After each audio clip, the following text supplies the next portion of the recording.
It has, It's just up to this board whether it's with or without prejudice. okay, I see, so. I'm there's- sorry, has it been withdrawn? I'm confused. Okay, I'm sorry. It's Excuse withdrawn. me. Yeah, you're okay with that? No opposition on withdrawal. Thank you, sir. All right. Excuse me. I'm going to go back to Ms. Trombetti. Christie, again, you want to Okay. make your motion? Yes, I move that we allow V78 to be withdrawn without prejudice. Okay, I have a second on that. Ms. Williams, any other comment from board members? Not hearing any. Call for the vote. All in favor signify by saying aye. Aye. Any opposed? Okay, we're going to allow that case V78 to be withdrawn with a vote of 5-0. All right, where are we now, John? Yes, sir, Mr. Chairman. There are 3 cases on today's printed agenda which have been continued by the staff and will not be heard today. First case is variance case V52, Mark William and Sally Stewart Mahoney. That case has been continued by the staff and will be heard on the June 10th variance hearing. Variance case V74, Sky Group Investments LLC. That case has been continued by the staff and will be heard on the June 10th, 2015 variance hearing. And lastly, variance case V80, Jubilee Christian Church International Incorporated. That case has been continued by the staff and will be heard on the June 10th, 2015 variance hearing.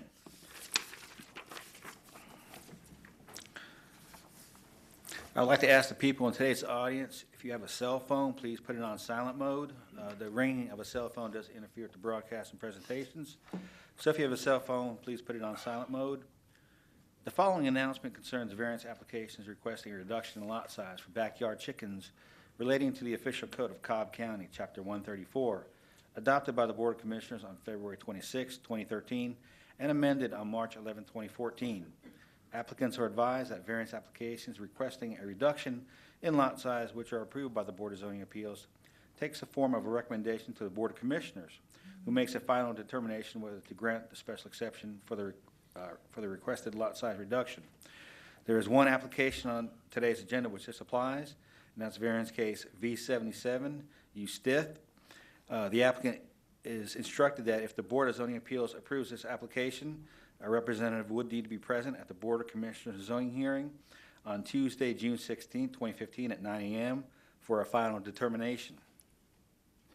And with that, Mr. Chairman, I'm ready to start the consent agenda. Okay, let's go right to V70, I believe is our first one. Cobb County Board of Zoning Appeals, variance hearing consent agenda for May 13th, 2015. Variance case V70, Hooters Fred Sigmund, request a variance to waive the front setback from required 50 feet to 45 feet, and land lot 979 of the 17th District. The property is located on the north side of Cobb Parkway, west of Riverview Parkway. Staff recommends approval of the variance, subject to the traffic comments. Is the applicant present? Let the record show the applicant is here. Is there anyone here opposed to variance case V70? Let the zoning record show there's no one opposed. Variance case V72, Fong Hong requests a variance to waive the front setback from required 35 feet to 28 feet in land lot 180 of the 20th District. The property is located on the west side of Chippewa Run, north of Hackamactac Drive. Staff recommends approval of the variance, subject to, for the encroachment shown on the site plan received March 10th, 2015 only. Is the applicant present? Let the record show the applicant is here. Is there anyone here opposed to variance case V72? Let the record show there's no one opposed to V72. Variance case V73, Thomas K. Randall requests a variance to allow an attached garage to be more than 25 feet from the primary structure, and it's 34.2 feet in land lot 244 and 245 of the 20th District. The property is located at the northern terminus of Mossy Rock Road, north of Patriots Way. Staff recommends approval of the variance, subject to, for the encroachment shown on the site plan received March 11, 2015 only. Is the applicant present? Let the record show the applicant is here. Is there anyone here opposed to variance case V73? Let the record show there's no one opposed. Variance case V75, Town View Baptist Church, requests a variance to waive the setback for a freestanding sign from required 62 feet from the center line of an arterial roadway to 51 feet in land lot 58 of the 20th District. The property is located on the north side of Shiloh Road, south of Wooten Lake Road. Staff recommends approval, subject to the sign location as shown on the site plan received March 11, 2015. Is the applicant present? Let the record show the applicant is here. Is there anyone here opposed to variance case V75? Let the record show there's no one opposed. Variance case V76, Edwin Rogers, requests a variance to waive the front setback from required 45 feet to 36 feet, waive the rear setback from required 40 feet to 25 feet, allow an accessory structure to the front of the principal structure, and that's a shed, and to allow an accessory structure, a deck, to be 0 feet from the setback in land lot 756 of the 16th district. The property is located on the north side of Spring Court, east of Bishop Lake Road. Staff recommends approval, subject to the site plan received March 11, 2015 for the shown encroachments only. Is the applicant present? I am, but I may, it's Spring Circle, not Court. Okay, Spring Circle, okay. We'll correct that in the minutes. Let the record show the applicant. Wait, I'm sorry. It says a structure, but it's actually a screen porch, not a deck. And that's number 2 on there. That's what number 2 is. Thank you, okay. All right. Is there anyone here opposed to variance case V76? Let the record show there's no one opposed. Variance case V81, Intercontinental Exchange, Humphreys and Company, requests a variance to allow an accessory structure, a generator with a 20-foot by 16-foot dike to be to the side of the principal building, and to waive the rear setback from required 30 feet to 4 feet in land lot 983 of the 17th district. The property is located on the northeast corner of Interstate North Circle and Cumberland Boulevard. Staff recommends approval, subject to the encroachment shown on the site plan received March 12, 2015 only. Is the applicant present? Let the record show the applicant is here. Is there anyone here opposed to variance case of V81? Let the record show there's no one opposed.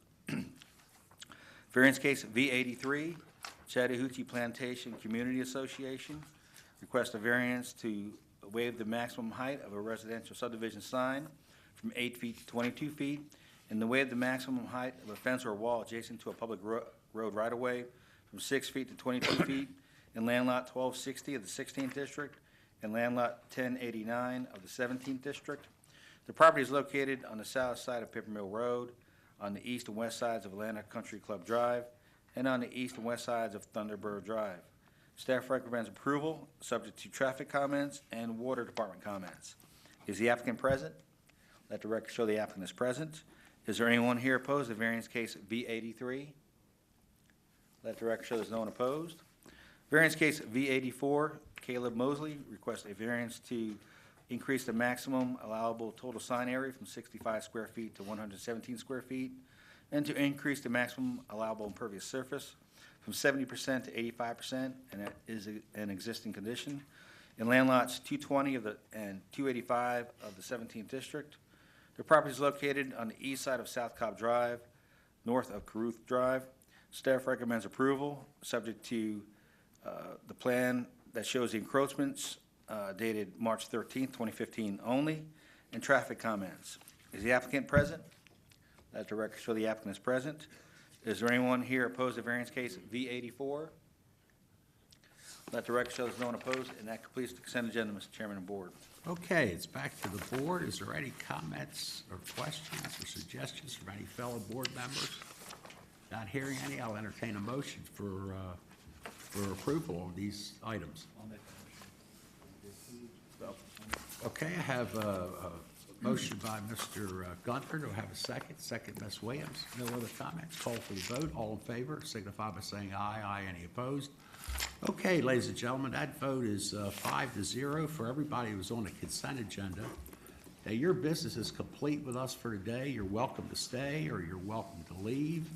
If you leave, please leave quietly, and we'll continue on with our business. So, thank you very much.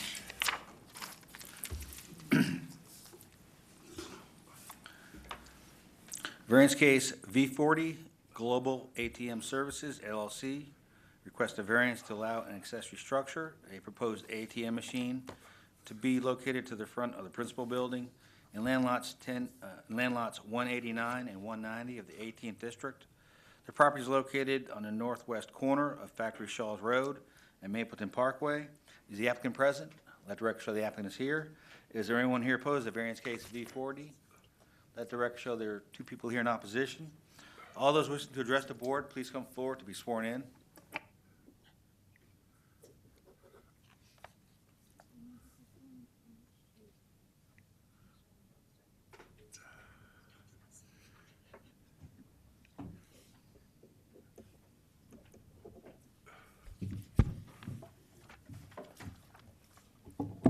All right, at this time, ma'am, if you would, please give us your name. Yes, my name is Suzanne Hale, and I'm here to represent Global ATM Services LLC, the Okay. applicant. Now, tell us what you want. The request is to allow an ATM structure to be placed in the front yard. One of the items I noted that was not included in Mr. Peterson's presentation is there is also a request to maintain the parking ratio of 161 spaces by agreeing to add back the 4 spaces that will be taken up by the ATM machine. This is a normal course of business request. I would ask the board to consider it in its normal course of business. The structure is a permitted use. The only variance is that it is being put in the front yard. The ATM will provide additional services that are being requested by the property owner and by the greater neighborhood for a drive-up ATM, which adds additional security to the property. I would ask you to consider their request. All right, Ms. Hale, how about giving us a little more information? How big is the ATM machine? Is there going to be lights around it? I have a photo. Okay, and we could put that up.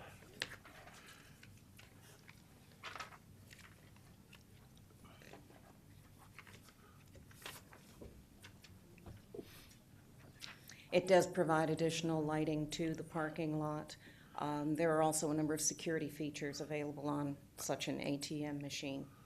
I tell you what, let's get this up on the screen, and then you can explain it, Okay. and everybody can understand what it looks like. It's up there, okay. Go ahead and explain it now. Well, as you can see, there's a large canopy that comes over the top. That is all backlit, and it provides a large array of light around the parking lot, which is very attractive to the property owner and to the neighborhood. There are also security features, which I can't detail because of the privacy of them, but it does provide additional security for the Okay. parking lot. Anything else you want to tell us about? For approximately how much space does that take up? The pad that it sits on is 8 by 10 feet. I believe you have Okay. a copy of the survey in your package. It is set back out of the normal traffic stream in the parking lot. That's why it takes up 4 spaces. There were 2 spaces required so that any traffic that is utilizing the ATM is not in the traffic pattern. And you've added those spaces back in, is that what you're, We will add them back in, Back yes, in. on the left rear of the property. okay. Anything else you'd like to tell us about this? No, sir, I think that's it for now. Okay.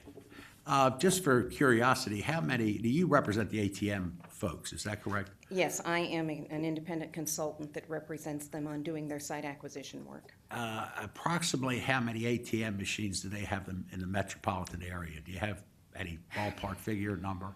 I know they have quite a few that are not drive-up ATMs that are located inside of facilities. Right. I personally have done 4 drive-up ATMs for them in the area. Okay. Okay. In the area, mean Cobb County or just in the metropolitan area? In the metropolitan area, there's one over on Boulder Crest Road, there's one down on Riverdale Road, there's one in Red Oak, and this location, and I'm missing one, but All right, anything else you want to add to that? no, that will do it. Thank you. All very right, ma'am, much. if you just have a seat, thank you, and this time we'll hear from the opposition.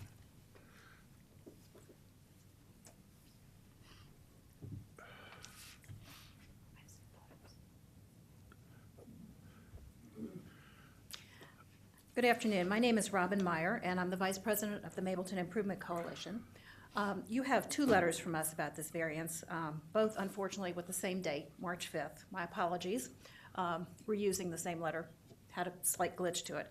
The first letter opposed this application outright and can be identified by the underlining in the text. The second letter explains that we'll drop our opposition to these improvements if improvements can be made to this property before the ATM is installed.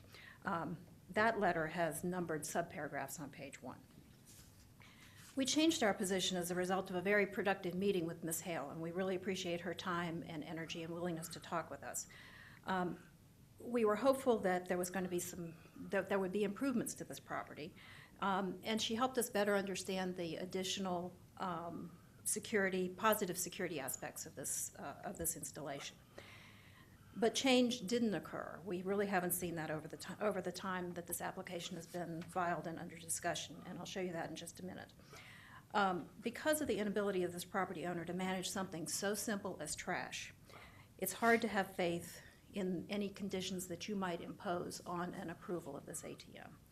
So that's why we're asking that the improvements to the property, some of which really are just meeting the existing law, be carried out before the ATM is installed. With the ATM comes presumably a lease payment, a stream of revenue to the property owner. And we don't feel that he, she, they should benefit from that until they have brought the property into reasonable compliance with county code and made some improvements to it. So let me show you some photos. I'll just make, oh, thank you. This one, okay, that is right, isn't it? The first time I took pictures was January 27th, which was 3 weeks after the application was filed. And this is what the back of the shopping center looked like. 6 weeks later, we had filed some code enforcement complaints. Code enforcement had visited.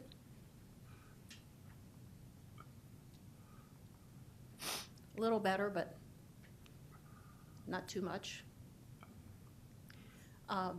This is March 9th, after our letter of opposition had been filed. Now we have graffiti 2.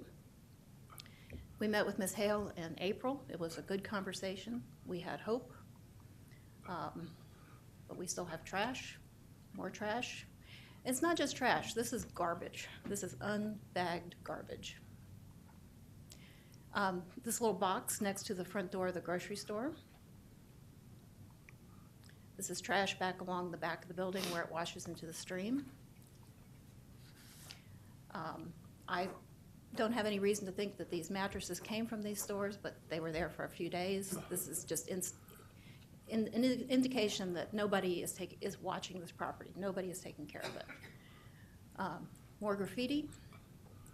I'm sure you also received a copy of the letter from Neuberger Andes pushing back against our opposition letter.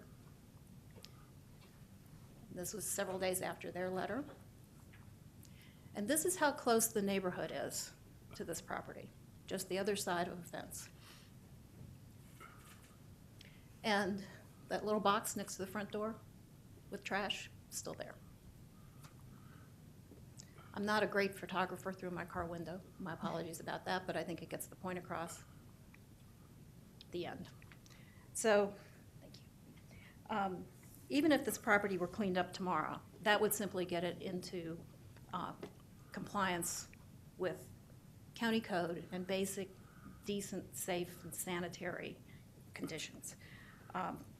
This property owner should follow the law, just like everybody should follow the law. And we would hope that you would use this opportunity that's before us now, that may never come again, where the property is asking for something, and in return, we would like some basic code compliance and some basic improvements to this property, none of which are terribly expensive. The things that we thought were terribly expensive, like repaving the parking lot, which is full of holes, we didn't put on the list. It's simple things like painting the roof, painting some of the more garish colors on the front, limiting signs, limiting the signs on the walls, things of that nature definitely need to be done to this property in order to improve the appearance of the property, the safety of the property, and the general appearance of our community. Thank you. Okay, thank you. Anybody else wish to speak in opposition? Ms. Meyer, if you'd stay there, please. All right, hearing and not seeing anybody, it's back to this board for discussion. I represent the area, so I'll lead us in the discussion. Ms. Meyer, if you'd come back up.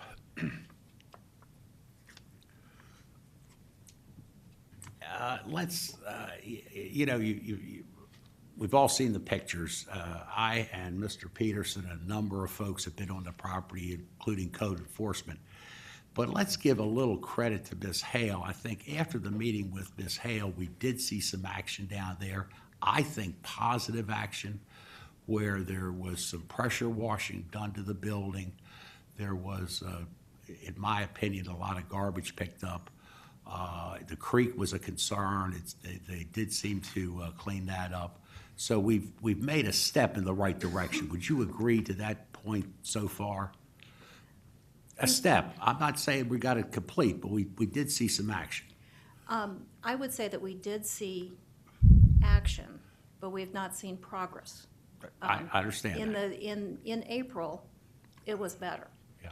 But in May, we were right back to March. So here we are in May. So the problem is it's not being continued. Now, in all fairness, you have had a meeting with Ms. Hale, who only represents the ATM people. Correct. So far, there's never, you haven't had an opportunity to meet with the owners of the property. Is that correct? I don't honestly even know who the owners are. As a member of the public participating in this process, the only information I have is on the zoning application itself. Sure. And so I received a copy of a letter from Newburger Andes. Yeah, I they're- certainly didn't take that as an indication that anybody wanted to meet with me. And Yeah. my contact information has been public in all of my comments, and I've not received any phone calls or emails. Well, my attitude is this. We have a shopping center that is existing down there. We've had problems with it in the past. Obviously, that's been pointed out to us.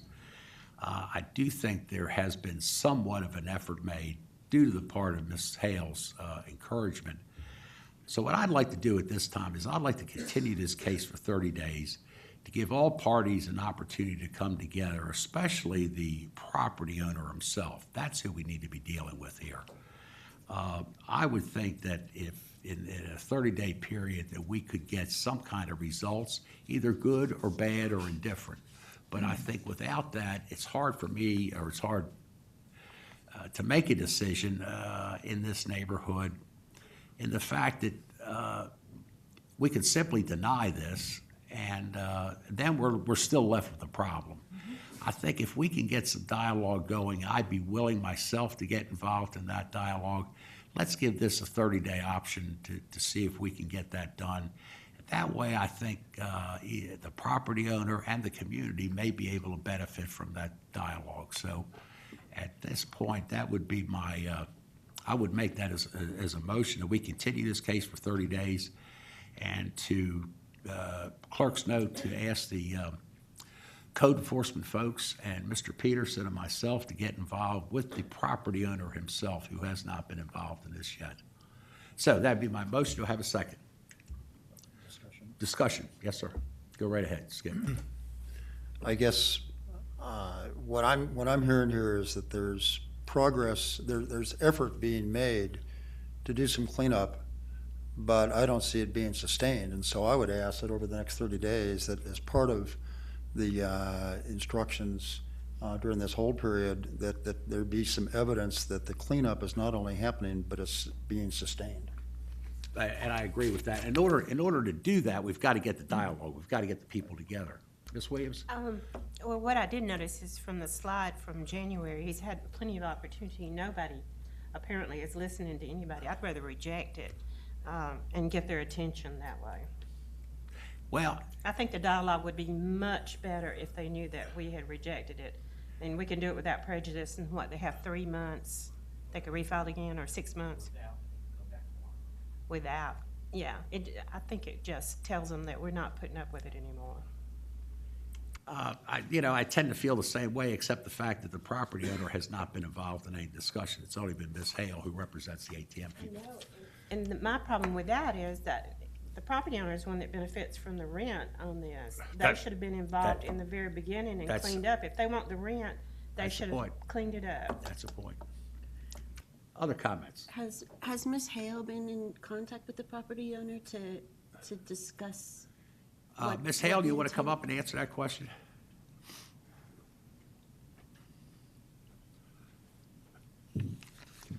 I've been in contact constantly with the property owner. Not only have they been doing the cleanup and trying to ride herd on the tenants who are really the offenders here.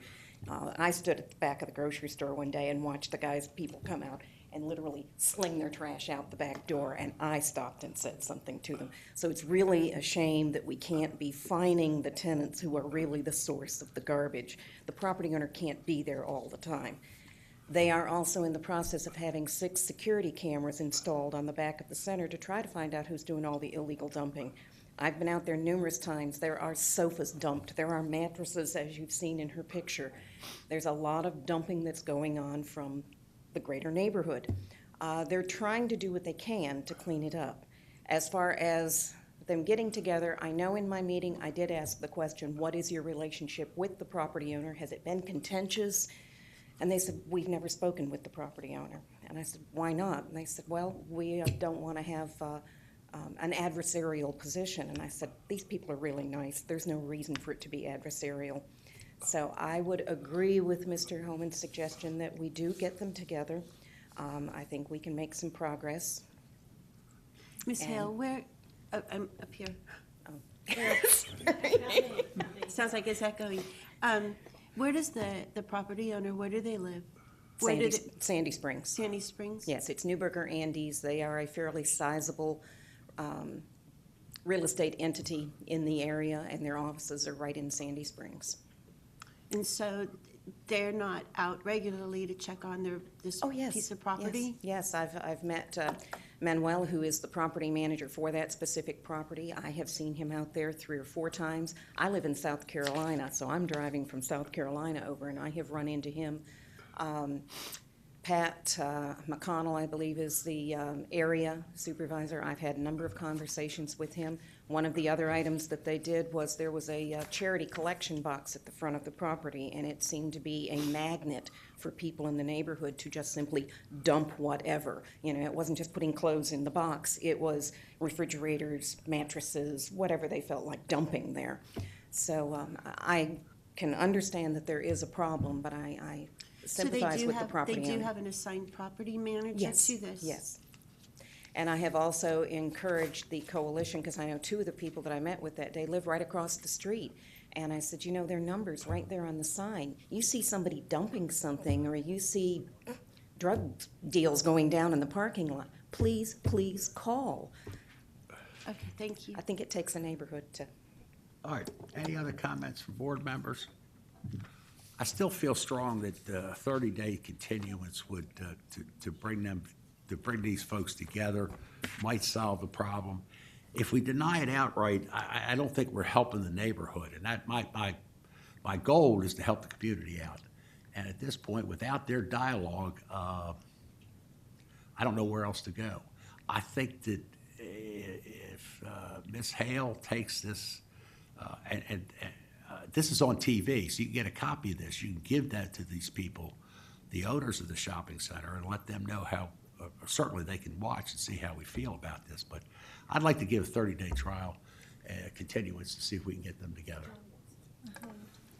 And the motion will be a hold. A hold, yes. I'm sorry, it would be a hold, yeah. Hold this for 30 days. All right, now, I still got to get a second to that. Second it, okay. So Any we- other comments from board members? Mr. Chairman, we need to Yes, get sir. permission of the second to change the motion from a continue to a hold motion. If you would, hold, yes. Okay, my motion is to hold this for 30 days until our next scheduled meeting, and I have a second to that. No other comments, call for the vote. All in favor signify by saying aye. Aye, any opposed? Okay, we're going to do that at 5-0. Ms. Hale, I hope you take this information back, get a copy of the TV proceedings, and give this to those folks. And this is a deadline, a 30-day deadline. Let's get everybody together. All right. Or hire somebody. Evidently, these people operate 150 properties throughout the metropolitan area, so it's not a little company. They should have somebody attuned to this type of business. Mr. Peterson, let's go to our next one. Yes, sir, Mr. Chairman. Variance case V56, E.E. Pennington, request a variance to waive the minimum public road frontage from required 75 feet to 60 feet for proposed lot, and to waive the minimum lot width or front setback from required 75 feet to 59 feet for the proposed lot in land lot 1262 of the 16th district. The property is located at the northern terminus of Thunderbird Trace, north of Thunderbird Drive. The applicant is present. Is there anyone here opposed to variance case V56? Let the record show that there are 3 people here in opposition. All those wishing to address the board, please come forward to be sworn in.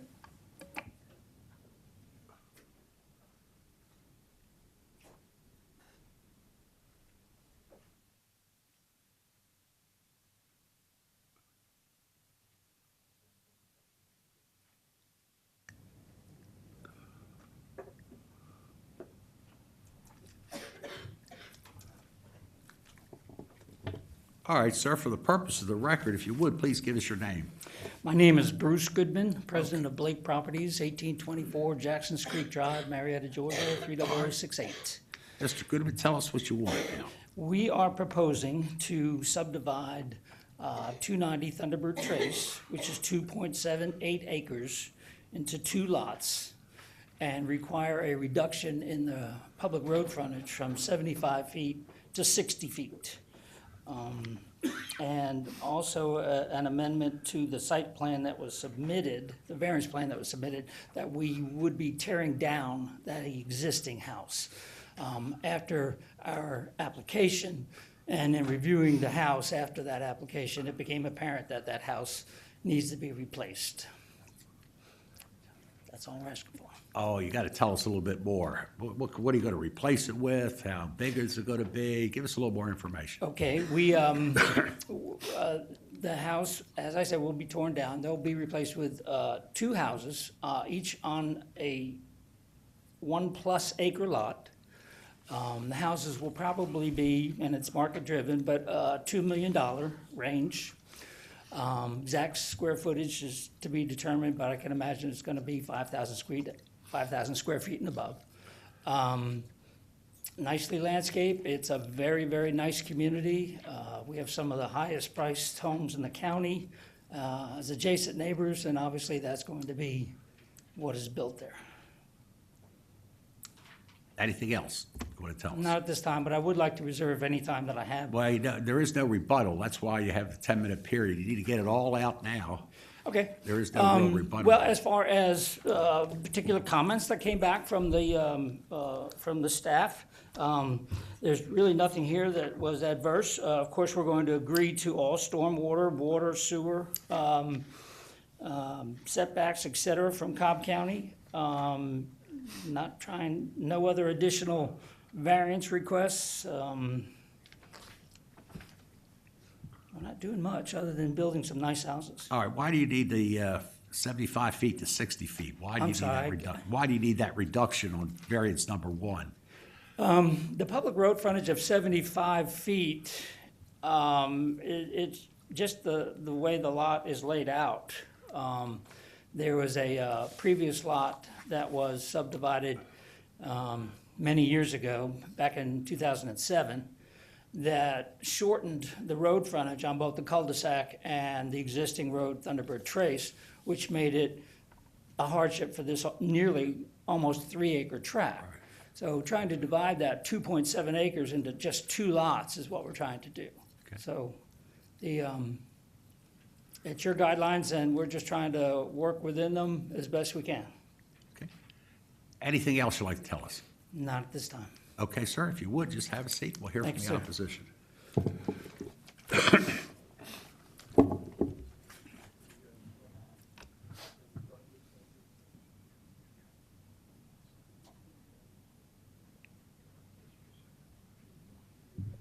All right, sir, if you would, give me your name, please. Yes, first. my name is Wayne McGee, and I live at 300 Thunderbird Trace, which is adjacent to the property that's in question for the variance.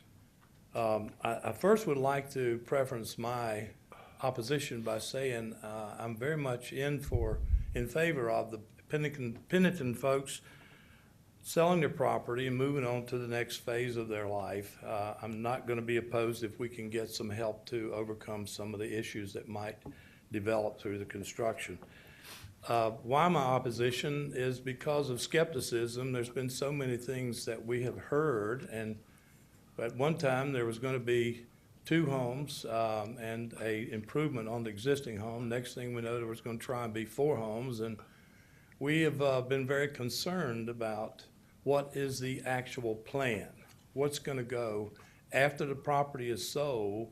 What are we going to have to live with? We've been on this property now for 36 years and have lived there in a wonderful old neighborhood and enjoyed the cul-de-sac. So we'd like to know what it's going to be like to live with a whole new subdivision there if someone comes in and they get approval and then they decide, okay, this is what I want to do. Now that I own the property, this is what I plan to do. I just wanted us to see what the plan's going to be by the builder, not by the builder, but by the property developer and the builder.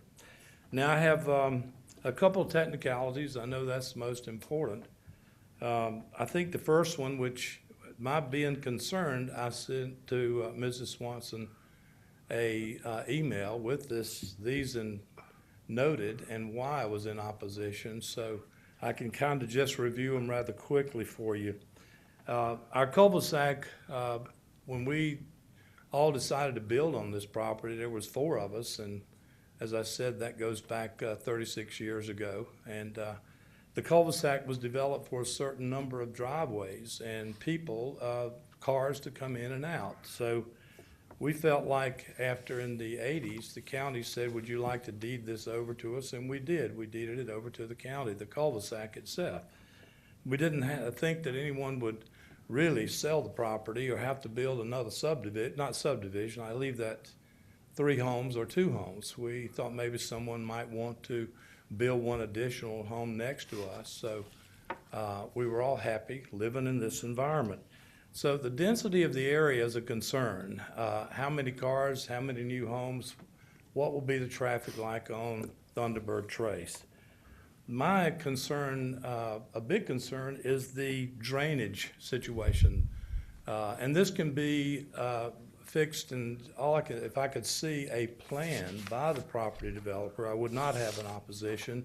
But the property is above mine. And there is has been a drainage problem. When there's a lot of rain, we have a tennis court at the end of the property, and it slants this way. And at one time, we had a lot of drainage. And if you're familiar with Georgia red clay, we had some Georgia red clay there. It's all over that area. So it kind of affected the surface of our tennis court, and we did eventually have to resurface it. But on a rainy season, you can see the water coming on our property, off of the property, and it looks like another Chattahoochee River. It's just unbelievable. So wanted to make sure that how the excavation would occur and that this would be taken into consideration. And that, along with that, landscaping. There's some trees that are next to our property line that hang over on our property, and they're huge trees, and I'm very concerned about. Can you tell us, Yes, tell sir. us where your property is? Okay, it's right next to the property there. If you see on the line all the way down. Which one is it? Oh, where am I? Oh, how about right here? Either one here, sir. Look at the screen. Okay. One with the tennis court here. Yes, that's it, right there. And Okay. the pool, but right down, it's adjoining the Pennington property. And if you can see that line. So Okay, yes, sir. we have the longest line that Okay, the well, I can property see it now. adjoins. So that's the reason I'm standing up and none of the other neighbors are. So they push me here. So anyway, the landscaping is an issue, and I'd like to know that we can take some of those huge trees down. One has been hit by lightning. I'm concerned when the winds come that it's going to blow in on my house or on my pool or tennis court. We've got 2 right across. So we've taken some down with the approval of Mrs. Pennington, but there's still several that need to come down off of her property. And I'd be concerned about a clear cut. Hopefully they would not take all the trees out and just strip the property. That would create a problem for us, I think, in the future with the erosion coming in on the tennis court and the range when they come. I think the most important is detailed drawings, or just drawings in general, to show us exactly what you're gonna do. That's, my skepticism is, do they know what they wanna do with this piece of property? And I'd like for, if we could get those drawings, and we could get some of these thoughts or issues, I'd be very much in favor of them selling their property. I certainly don't want to hold that up, but I would like to have something as guidelines for them. That's all I want to say. Okay, sir? Okay. Let's hear from the next person. Okay. We've got just about 4 minutes left. Again, give us your name, please. George McConnell. I'm the McDonald? property owner at 41. McDonald? McConnell. McConnell, okay. I'm the property owner at 4181 Thunderbird Drive, and I share a property line of about 200 feet or so with the Penningtons. And I'm in opposition to the variance for two primary reasons. One is today their property contains a lot of mature trees that provide excellent screening and privacy for our property. And with the addition of another home plus new construction, large homes that could include large decks and pools could create much less privacy than we enjoy today. And that was a big factor in purchasing the property back in 1997. Additionally, the concern that Wayne McGee has about runoff, I also share. The property is above mine. And again, with very large homes and runoffs. I tell you what, tell us where your property is. Sure. Now, just look up here. Just, sir, just look up right up here. Yes, that's my property. Is where the marker is, that's your property? Yes, the Okay. property line is that straight. right Great, there. go ahead. Yeah. So again, the potential for runoff, both during construction and on a permanent basis, is a definite concern. And I appreciate the fact that these proposed homes will be large and attractive and all that, but there's no specifics. And I think to waive my opposition, it would require seeing, as Wayne stated, some detailed plans, some stipulations to protect our concerns and alleviate our concerns. That's all. All right, sir, thank you very much. Anybody else wish to speak in opposition? Hearing and not seeing anybody, it's back to this board for discussion. Ms. Kim Swanson represents the district, so Kim, if you would, lead us in the discussion, please. Mr. Goodman, if you could come up, please.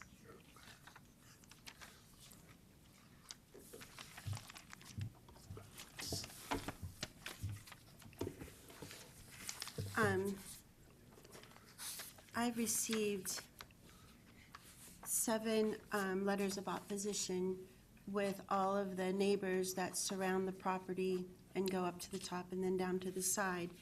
I just want to get some clarification from you, so basically it's a yes or no answer, but there have been numerous plans circulated through the neighborhood as well as through Cobb County to see what sort of homes that you could place on this piece of property.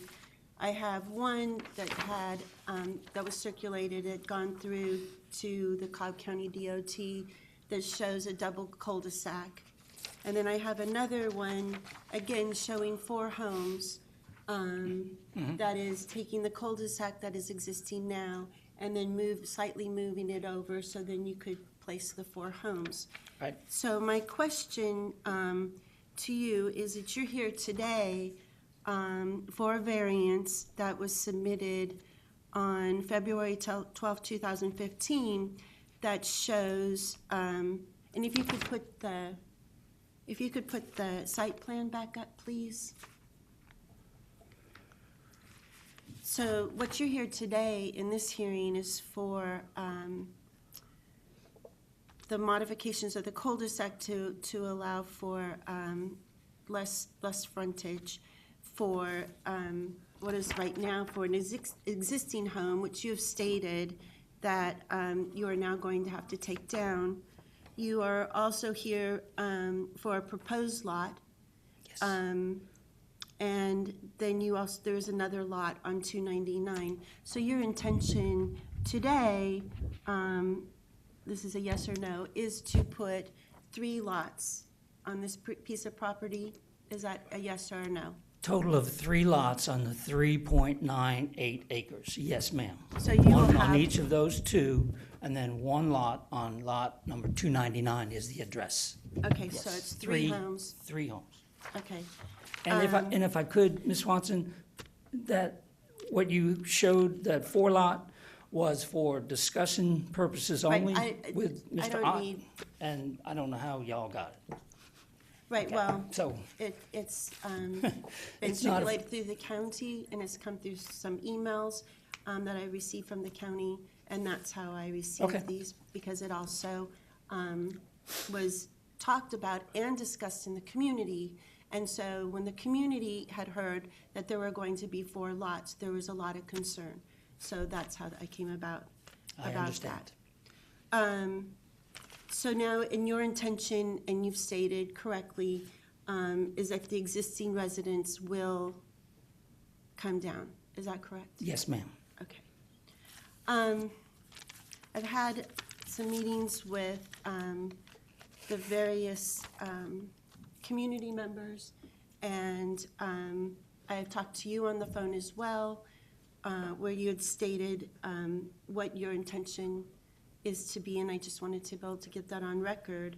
The 2 gentlemen that were here today in opposition, I've noted the issues that they have, especially when you subdivide this property, how it will affect the neighbors. And in a variance, I strongly look at what kind of impact this will have on the community, and most importantly, the neighbors that will be directly affected. And I believe it's Mr. McGee and Mr. McConnell that have the greatest effect by having this subdivided into these 3 homes.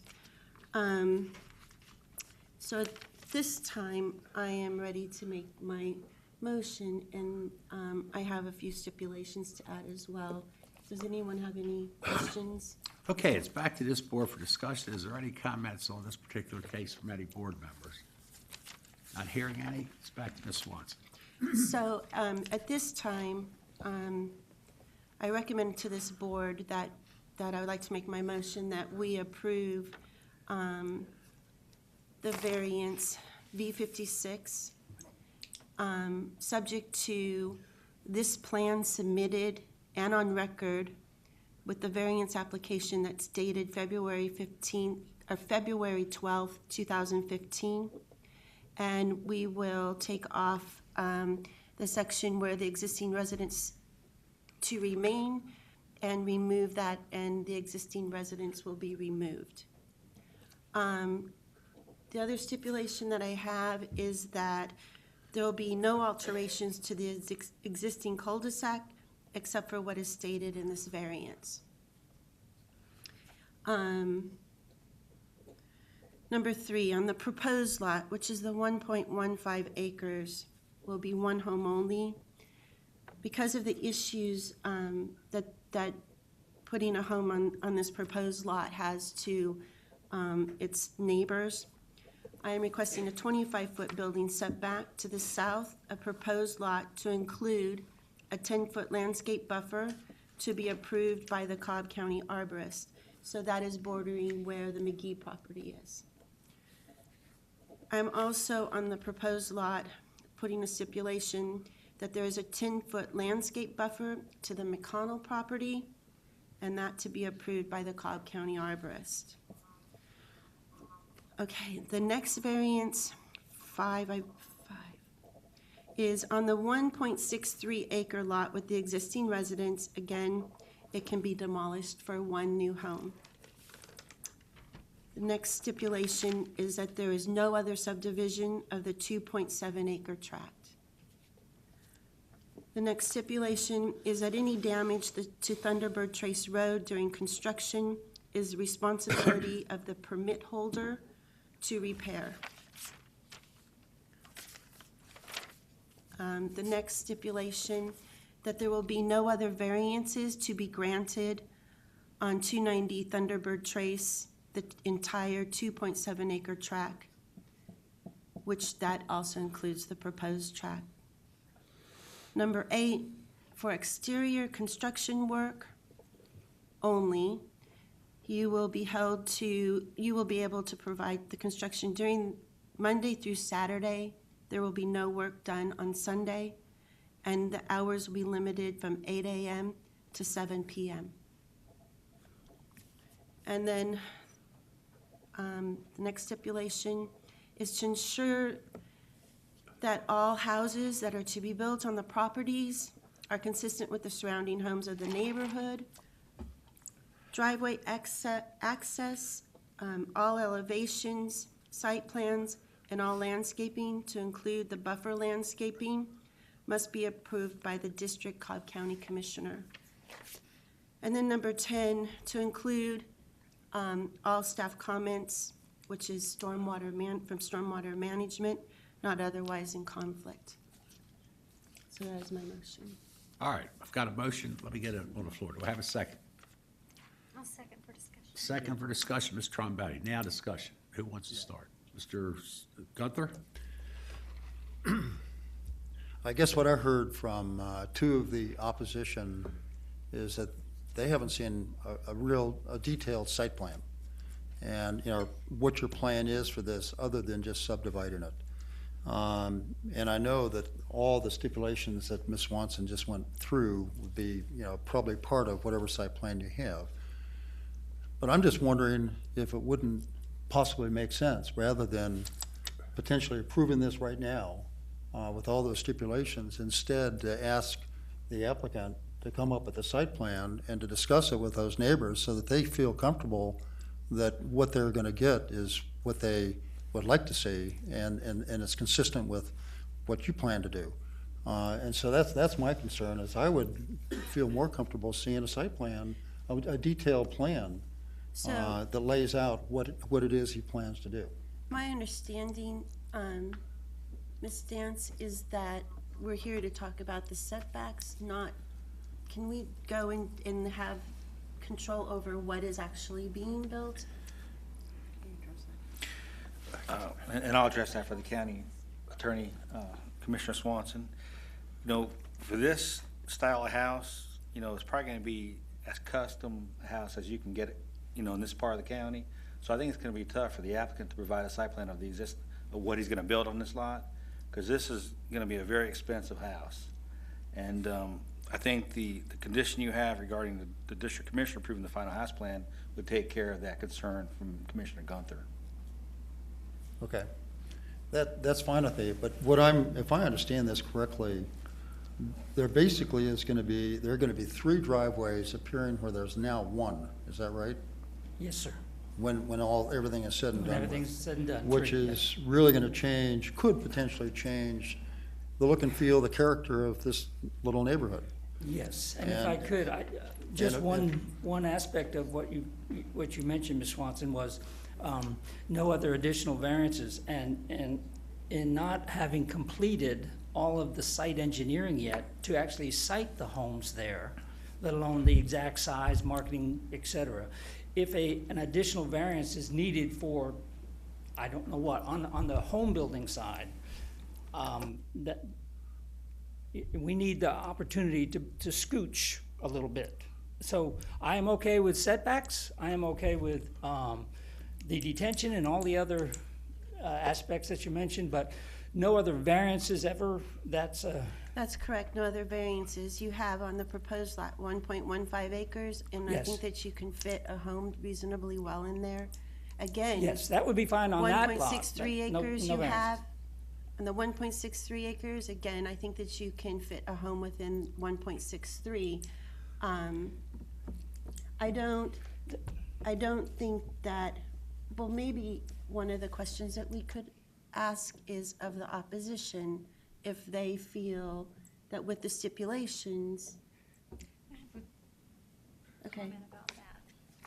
Wait a minute. Have we answered? Skip, have you got your answer yet? Well, let's see if I can summarize. I'm willing to accept Mr. Peterson's statement, from staff, that the stipulations you just went through would be the kinds of things that would allow the builder to do what he needs to do there, and they're consistent with what you would expect to see.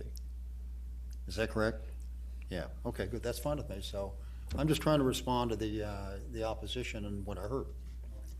All right, let me go to Ms. Trombetti next. Okay. As far as the no other variances comment, I think in general, not necessarily just related to this, but I have an issue with that because we're binding future homeowners as well, not just the builder, but any homeowner and future Board of Zoning Appeals members. We don't have to approve any other variances, but I think to say that you can't even apply for a variance at any point in the future is not a precedent we want to set, in my opinion.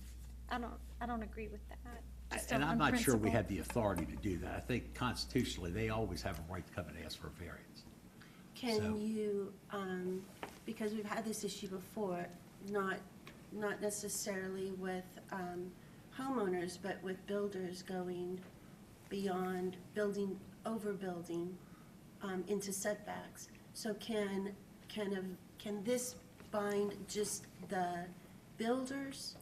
And then if there's an addition, when a homeowner, so it comes off, that part comes off when it's sold to a homeowner, and if the homeowner wants to put a deck and can come back for a variance, but it just sort of binds the builder so that we're not overbuilding and then having continuous variances as we overbuild the properties.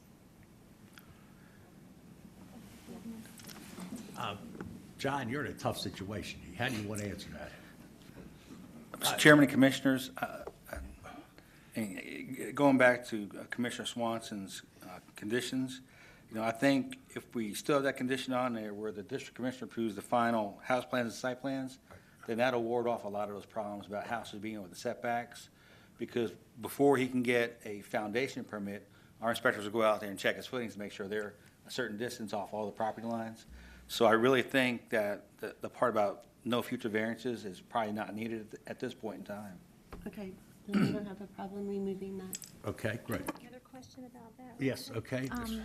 How is impervious surface monitored? I know the When, footings are. when he comes in for his permit, there's gonna be a chart on the plan that says the impervious surface. The house is this many square feet, the driveway is this many square feet, the deck, the pool deck, the Patios, patio, the everything. sidewalks are Okay. this many square feet. So we check it before he gets a building permit. Okay, thanks. That footing survey is important. Do not overlook that. And some builders do overlook that, and that causes them a lot of problems in the future. Ms. Williams has a comment. Not really a comment. I think, Christie, I had a problem with putting where the future homeowners couldn't apply for a variance. Yeah, I well, we're think gonna that was- remove that, so I think we're okay. And I also have a little problem, really don't understand what the hardship is. I'm sorry? You don't? What the hardship is. I don't understand what the hardship is. The hardship is the lot 299 that is owned by the Penningtons, which it goes in front of the current house. And one of the reasons I wanted to eliminate the variance request was because that neighbor to the right, Mr. Bechtel, who's not here, okay, that I've had many conversations with also, that's a lowland down in there, okay?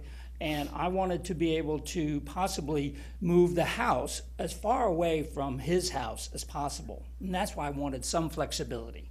I'm trying to be a good But- neighbor here. And that. Bruce. Yes. Bruce, over here. Oh, I'm sorry, Judy. What is the hardship? I mean, is the hardship he just wants to subdivide the tract of land for additional money? Is that the hardship? No, the hardship is that this lot encompasses, is in front of this, the existing house. You have one drive, you have a drive going into another lot. And Okay. there's a. Was it always that- two lots? Has it always been two lots, or was it one lot? It was one lot at one time. And he wants to subdivide it? And John Morse, with the Penningtons, subdivided it. Okay, okay. So the subdivision of it caused the hardship? Correct. Okay, thank you. Yes. Okay, any other questions for Mr.? Yes, sir. There's no other Goodman. questions. All right, I've got a There's no motion. Do I have a second to that motion? I was 20 minutes ago, so Christie gave me a motion. Before I call for the vote, Mr. Goodman, let me just advise you on this. You've got your neighbors here that are concerned. As Mr. Gunther has pointed out, I think a lot of these concerns, if you had some pictorials or diagrams or building specs, as you're going along with this, keep your neighbors informed, and I think this thing could probably work out pretty well for you. Two of these neighbors are Johnson's Ferry Baptist Church members with me, and another one, his son Kevin and my son, East Cobb Hallelujah. Baseball World Hallelujah. Series ring, Okay. 1996. I want I everybody have the going out here numbers. singing hallelujah and holding hands when you I leave here will today. talk to him. So Murray, I just need to restate, I'm not gonna restate Joe, I all don't know. the stipulations, but that will remove the stipulation where no other variances to be granted. Okay, and is the second okay with that? So we have removed that. So we have a clear motion, we've got a clear second. All minds are clear, everybody goes to church together, be happy. Yes, sir. All those in favor signify aye. Aye. Okay, it's a 5-0 vote. Thank you, sir. Thank you very much. John, You all thank you, go sir. out, hold hands, and leave. Be happy. All right, John, please tell me where I am. Mr. Chairman, we're at variance case V71. Okay, BP Clipper Petroleum requests a variance to allow an electronic sign on a property with less than 200 feet of frontage on a road, and to allow more than 2 electronic sign areas per sign, and there's 3 on each face, in land lots 602 and 603 of the 18th District. The property is located on the east side of Six Flags Parkway, bounded on the north by Lee Industrial Boulevard on the south, and by the I-285 on-ramp. Is the applicant present? Is the applicant here for V71? okay. John, I have had numerous contacts with this applicant. She evidently has sent a landscape plan to the county. I have not seen that yet, so I'm fully prepared. I thought this young lady was going to be here. I'm fully prepared. Let's just continue this case until our Okay. next scheduled meeting. I'll put that down as continued. All right, let's go to our next one. Yes, sir. Variance case V77, U Stith requests a variance for an authorization upon appeal related to the minimum lot size of 2 acres required to maintain poultry as pets or a food source, and to allow an accessory structure on a lot without a primary structure, and that's the proposed chicken coop, in land lot 288 of the 20th District. The property is located on the west side of New Salem, of East New Salem Common, north of Burnt Hickory Road. Is the applicant present? Let the record show the applicant's here. Is there anyone here opposed to variance case V77? Let the record show there's no one opposed. Would the applicant please come forward to be sworn in?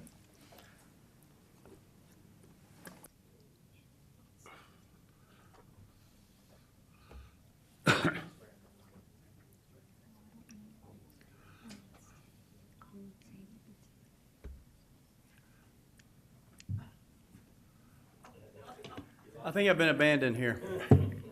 All right, first, give me your name, please. I'm Judd Thompson. I'm the son-in-law of the owner of the property. He, Okay, it's a and adjoining property. introduce that young man as Bashful. Tell us who his name is. Stand up, buddy. This is Cooper Thompson, Okay? son and grandson, my son, the grandson of the owner. Okay, sir, tell us what you want now. All right, we have 2 properties here. We're only dealing with a county property, I realize, but I want to give you the broad spectrum of the properties together so that you can understand the situation. We have a piece of property that I annexed into the city of Marietta 5 years ago. That's where our house is. My father-in-law purchased the 1.5 acres next door to us. We never annexed that into the city of Marietta. We had a discussion about it, but it was his desire to leave it in the county to give any future owner of that property or us an option if, obviously for obvious reasons, it gives more options if we're in the county. We can come into the city later or whatever. However, the proposed area for the chicken coop and pen is on that 1.5 acres. So that's the, and it's toward the back, and I actually have another drawing here that shows the exact location.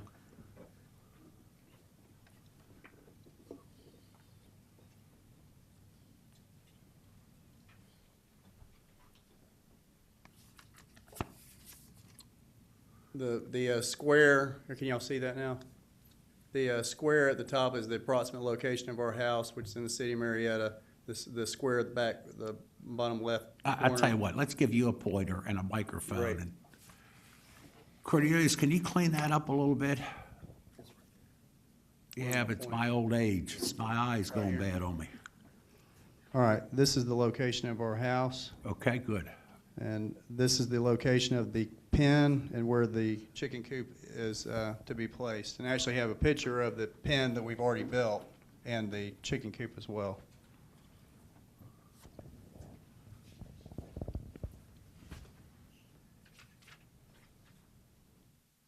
This is the, turn it on. This is the, can you hear me? Okay. This is the actual pen that we built in the winter this year. As you can see, it's just a 4-rail fence with a door on it.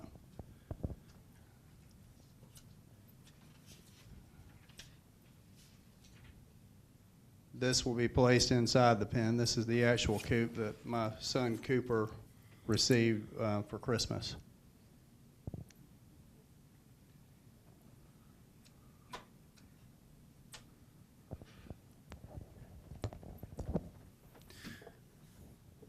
So on what I'm requesting to the board now is that because we have a very peculiar situation where we have 2 acres in the city, on this property, we have 1.5 acres in the county. I'm first asking the county, please give me a variance on this, on the 2-acre minimum for these chicken coops, even though the whole family compound is 3.5 acres. You're only dealing with 1.5 acres in the county, so my request is that we would be granted the variance and allowed to have the chickens on the 1.5 acres. One more thing, the pen does meet the minimum requirements. It is 35 feet from the back property and 25 feet from the, it was 25.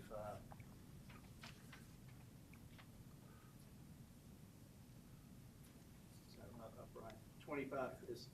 25 feet from the side property. Okay. All right, anything else you want to tell us? Anything else? I think I'm good. Okay, at this time, is there anybody here in opposition to case V77? Well, hearing and not seeing anybody, it's back to this board for discussion. Mr. Gunther represents this district, so Skip, if you would, lead us into discussion. Okay. Judd, when we talked a week or so ago, I had a couple of questions for you. The first one was, do you have the agreement from all your neighbors, all the contiguous neighbors who'd be right around this little structure that you could put over there on that southwest corner of the property? Yes, sir. It was my understanding that we were allowed to either get them to sign a petition or send out letters, and we did send out letters that were issued back to the county and showed them the exact letter that we sent. I gave it, it's supposed to be in the file. It may be in the file, but it's not in our package. Yeah. But I understand Yeah. it's your son Cooper who sent those letters, is that right? It was, and I signed it as well as his legal guardian. Okay. But you sent those out, but have you received agreement back? No, sir. I've not had any correspondence back from any neighbor. Okay, because what I see here is, potential problem if you don't have the neighbors who are contiguous to this. I mean, we're talking about people who are going to be 25 feet or so away. The second question I had was why in that far corner, the southwest corner of this property, rather than sort of midway, closer to your house, nestled down below the hill, right next to the woods? You know where that is. Right. We picked this corner mainly because it was a shaded area, part sun, part shade, the perfect amount of sunlight. It had, like I said, I built the landscape berm behind the house that we're continuing to build. We haven't finished the landscape berm, but it's a 35-foot landscape berm. It's huge. The neighbor beside the house has a huge privacy fence. They can't see into the area. Nobody can really see it. So we kind of picked that area because it's nestled back in the back corner where it really is not obtrusive to anybody. It's there, it kind of, it's kind of where my son does his gardening. He's got a garden in the pen right now. We're gonna build a garden next to it. Another son also works in this garden, but this is kind of their little area we've kind of designated for them to have a garden and chickens, and the soil's richer up there. It's really thick, dark topsoil, so. Okay.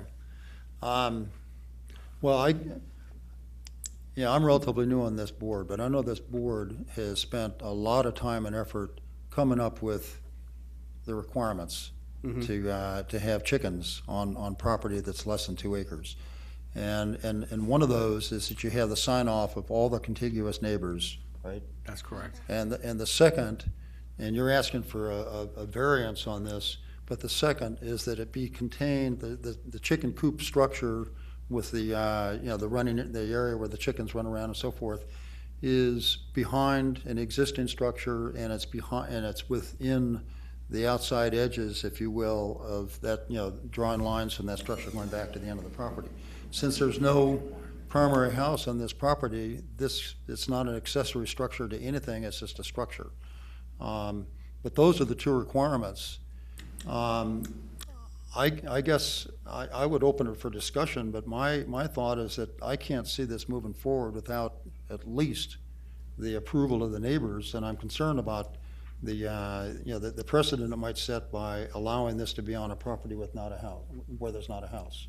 Now, if you don't mind me adding to what you're saying again, my understanding was that we either got the signature of the neighbor. Now, this is what the zoning people told me down at the county. This is your office telling me this, that we either get signatures from them or we send out this letter, and then they have an opportunity to oppose. There's nobody here. And that's, if I knew that I had to have signatures, I would have gone and gotten the signatures, but that was given to me as an option to have this letter sent out. So that's what we did, as All right, one of my two options. Let's stop there. Let's go to Mr. Peterson. John, you want to clarify that? Mr. Chairman, the way that the applicant explains it is exactly correct. And both the county attorney and I will get ready to jump in here and make that same statement. The requirement in the variance application and in the code is that they either can get signatures or they can send out letters for notification. And he sent out the letters.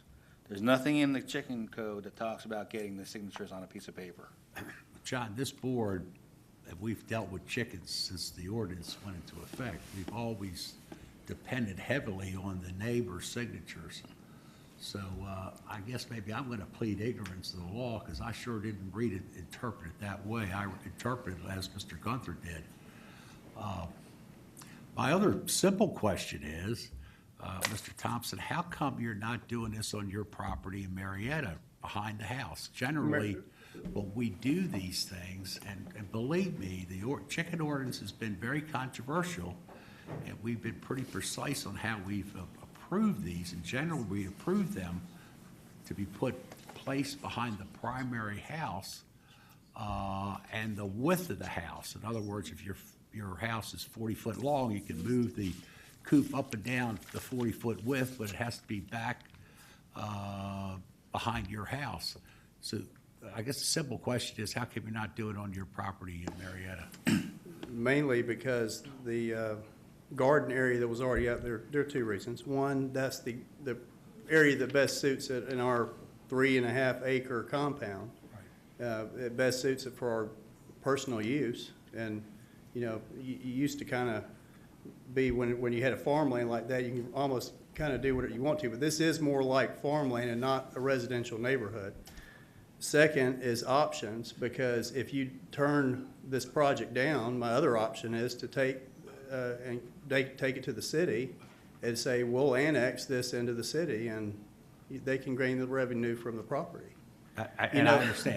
But that's not what I want to do, Well, but but- that is the other option. So I don't necessarily want to do that, but we can annex the property in the city and say, we'll do this if you give us the variance on the property. But I would rather leave it in the county, But we're faced with all the decisions we made over the last 7 years, and we have never done anything that's not that doesn't have a primary residence on the property. And I would ask that, maybe, I think that the commissioners, that I have talked to several of them about it, and they didn't seem to have a problem with it either. I know I'm kind of going above, the steps here, but seemed like they were in support of it as well. Bob Weatherford gave his support of this, just with me personally, but it just seems like, I mean, All right. you're up against the, whether there's a structure here or whatever. I'm looking at this as 3.5 acres of family property that, and we picked this to be the designated area. Yeah, but this is not an unusual request. We have seen these before. Sure. Same thing. Let me go to Ms. Trombetti, has a question. Just a couple of questions and a couple of comments. I'm a little concerned as well about the 25 feet from the adjacent neighbors who are on smaller lots in more suburban type setting than you. The R20 people to the south don't have as much space to buffer themselves. So putting the pin just 25 feet from their property line concerns me a little bit since we haven't heard from them. And maybe it's fine.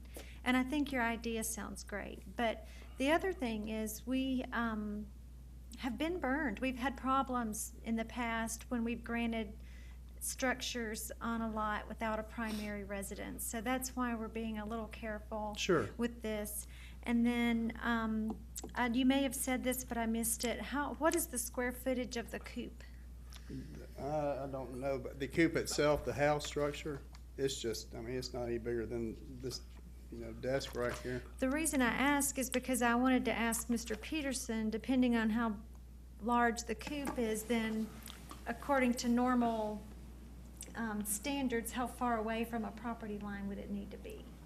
Because we have different degrees. No, this is a movable object too, the coop you pick Right. up. Right, that's why I wanted to make sure if we approve it, that it's approved of an appropriate distance from the setback. With or this from the- particular coop, we were estimating it was 80 to 90 square feet in size. Okay. So the setback's only 5 feet for something that Okay. small. Okay, so 25 is technically far enough Yes, for an yes. accessory structure, but we're talking about livestock. Let me just interject there for a okay. second. The coop itself, in the picture that you showed us, it looked much larger in the picture than it really is. It's a relatively small, it's not 80 to 90 square feet, that's the pen. Right. But the coop itself has got to be 15, 20 square feet, something like that, if it's even that. Yeah, it's nice. It It's looks small. like a dollhouse. Yeah, it's actually really attractive. And And then- if I had to look at something over my back fence, I wouldn't mind looking at that. So But, yeah, just for the record. 3 hens is what you're asking for? Yes, ma'am. 3, and then no other livestock and no intention to sell eggs or vegetables or anything like that? Okay. No roosters. No business roosters. That's activity? illegal. Okay. Those were my questions. All right, let me go to Ms. Swanson. When I looked, it's gone. When I looked at your property, because we've gone through a lot of these variances with these chickens and where we're gonna put the coops, and we've seen some very beautiful, beautiful coops in very beautiful settings. We've also had a lot of issues with some of these things not being complied with. So why, and again, I have a concern, as Ms. Trombetti was stating, is that you are moving very close to the backs of your neighbors that are on a much smaller property than your 3-some acres. So what would be your hardship? That if you could get it as close to, without crossing over into the Marietta line, getting as close to your property, so if you take where you're gonna be putting the chicken coop, and you move it so that it is just on the Cobb County property line, 5 feet from it, that is right behind the back of your house. Well- So if you see the back there, and Yeah. then you can, I know that you were saying that it's the shade and it's this and it's that. I'm sure that you can plant some trees and shade it appropriately, but you're not right on top of your neighbors. Where you're pointing right now, there is a slope just beyond the yellow line behind our house, like our house slopes down. And one of the other reasons is coyotes. We wanted to have it kind of nestled up there where next to the berm, next to the tree, where you have to fence this thing in to keep the coyotes. We have a lot of coyotes around there. And so the more protection, the better.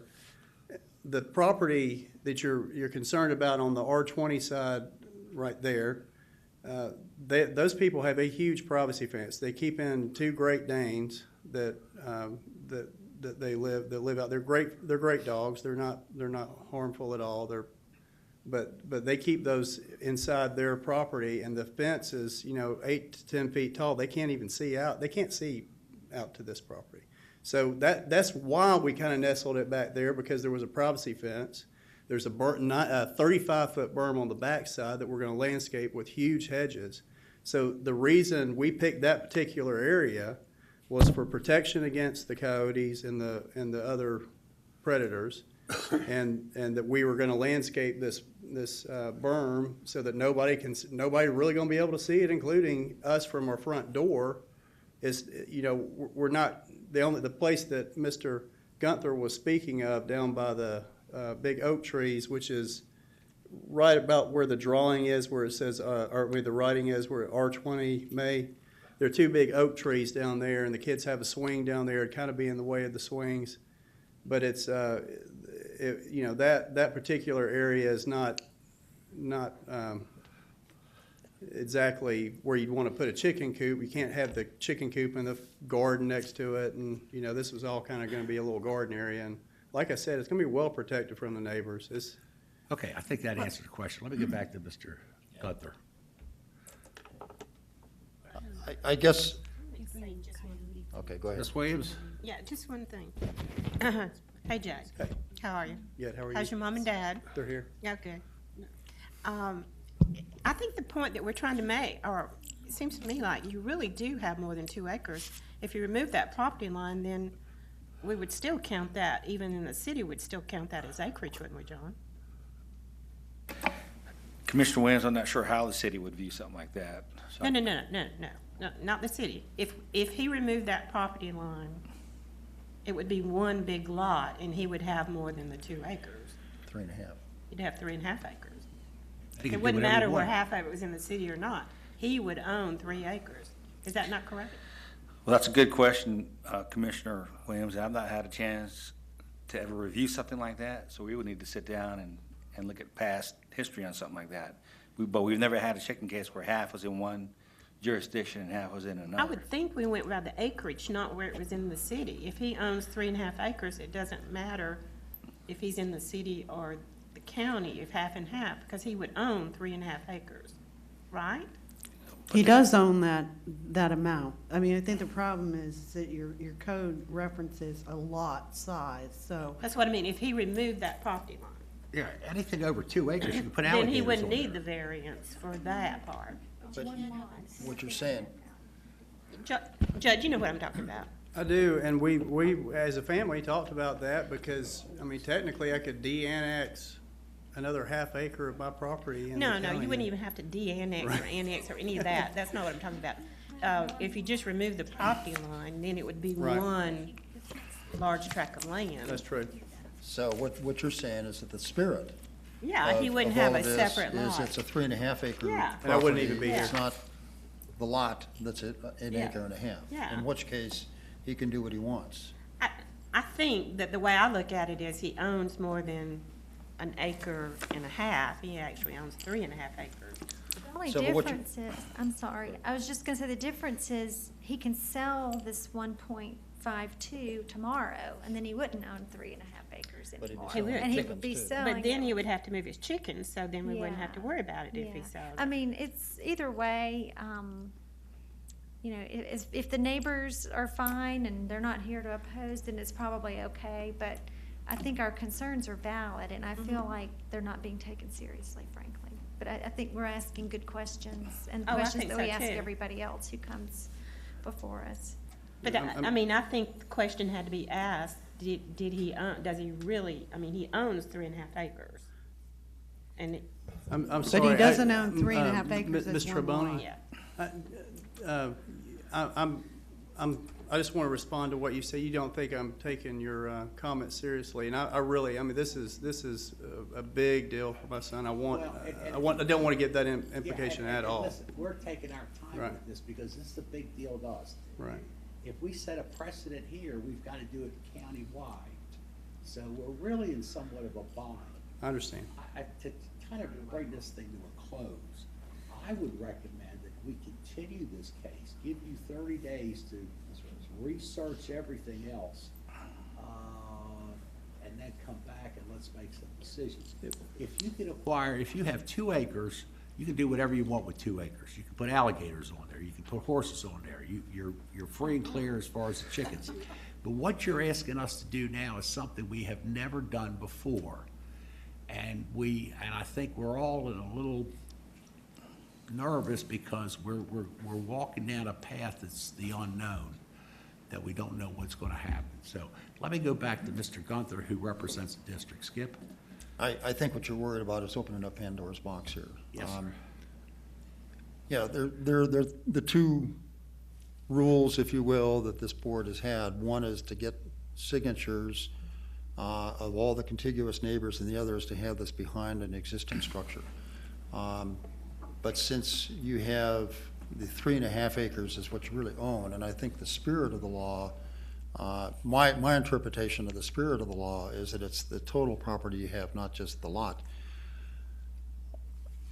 I guess I would be inclined, if we were to hold this for 30 days and you were to get the signatures of all those contiguous neighbors, then I guess I would be inclined, unless legal counsel says otherwise, to interpret the 1.5 acre lot as part of a 3.5 acre property that the owners own.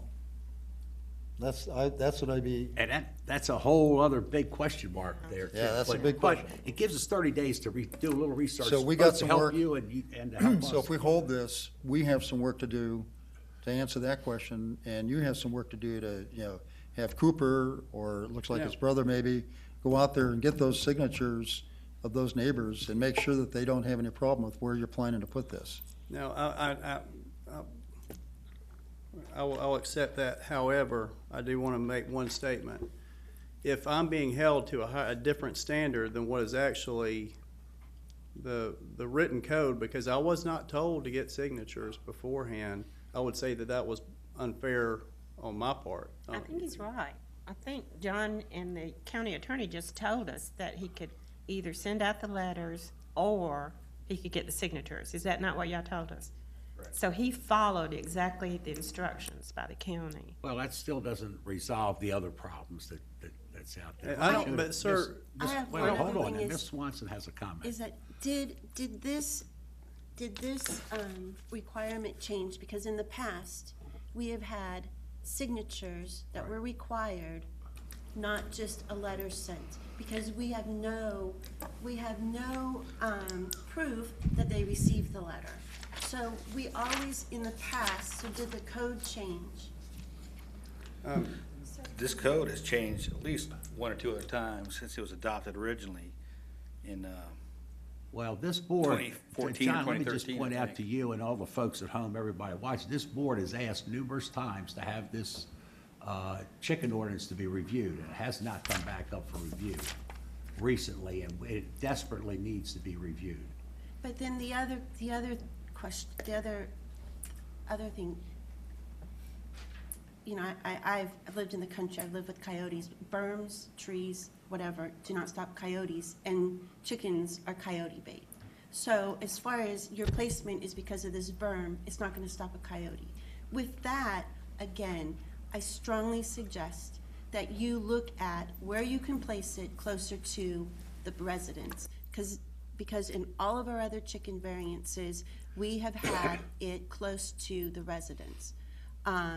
So I would like for you to spend the next 30 days at looking for another placement that is closer to the residents and further from, no matter if they have privacy fences or anything. I would be concerned if I lived in the house that even had a privacy fence when I'm having chickens that are right on the corner, and the concern is you have a lot of coyotes, it's just drawing them closer to my property.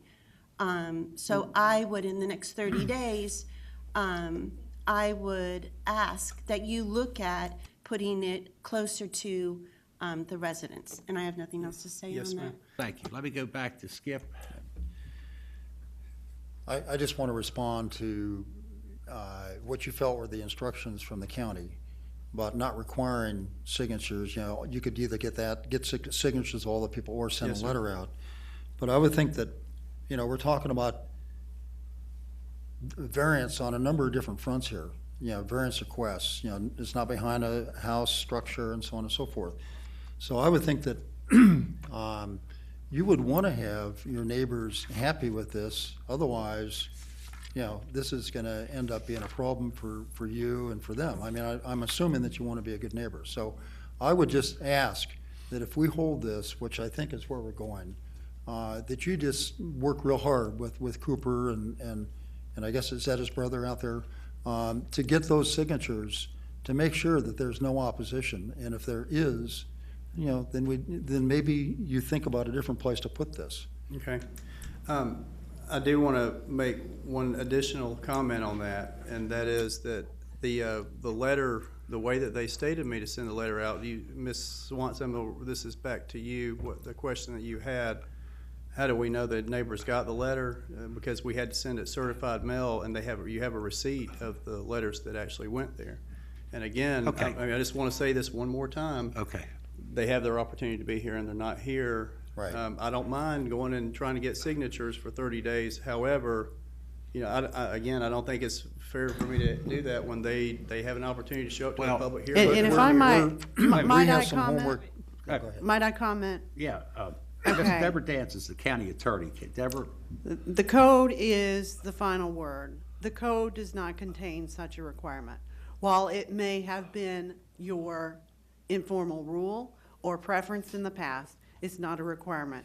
He was not on notice of that. In fact, he's testified that he was on notice of something different, which he complied with. My opinion to the board would be, it would be inappropriate to consider whether or not he had signed approval of his neighbors in this matter. okay, that throws a lot of mud in the waters, but that's a legal opinion, and we have to accept that. Let me just say, in defense of all this going back and forth, forget about the signatures. We still have the problem that it needs to be behind the house, closer to your property than anybody else's property. So that's a big question mark. It's still hanging out there. With the final word coming up, Ms. Yeah, Williams. just a comment. If we moved it up closer to that property line, which would be closer to the house, Right into here. right in here, yeah, right where he's doing, would anybody really have a problem with it? No? See, none of us have a problem. But he Yeah, wait a does. minute, Judge, wait a minute. So we would not, by moving it away from these property owners down here, closer to his house, is what we're saying. And then none of us would be really opposed to it. I know what you're saying is that you want it down there where the garden and the da-da-da-da is, and there's a slope and all that. And if I might comment to that, it is appropriate under the code to consider the impact upon adjoining property. So that Exactly. is an appropriate consideration, whereas the Exactly. other is not. Getting it further away from those down there, because they don't need the coyotes that's out there to come into their property to eat a chicken. So if you could move it up closer to the house, seems like that would take care of the problem. Mrs. Williams, and to answer the question about the coyotes, there's no way a coyote can get on the other neighbor's property because they're completely fenced in. Okay, with the we're not property. gonna go there. Let me go to Mr. Gunther. Skip, let's bring this to an end. Well, I'm going to make a motion that we hold this so that you can reconsider the application that you have after you've heard everything that we've said today. But also, just as importantly, we can consider the legal issue of what constitutes a lot and a property and so forth. And we've got to do that because I don't know what the answer to that is. So I would make a motion that we hold this for 1 month. Okay, I've got a motion. Do I have a second? I'll second. Second, Ms. Swanson. Any other comments or commented out? Call for the vote. All in favor signify by saying aye. Aye. Any opposed? Okay, we vote 5-0 to hold this case. 4-1. I'm sorry, 4-1. Ms. Williams dissents. 4-1 to hold this case until our next scheduled meeting. Thank you, sir. Aren't you gonna be out of town? Yeah, I'm just, Well, we'll cross that bridge when we come to it. yeah, you're gonna be. All right, where am I now, Mr. Peterson?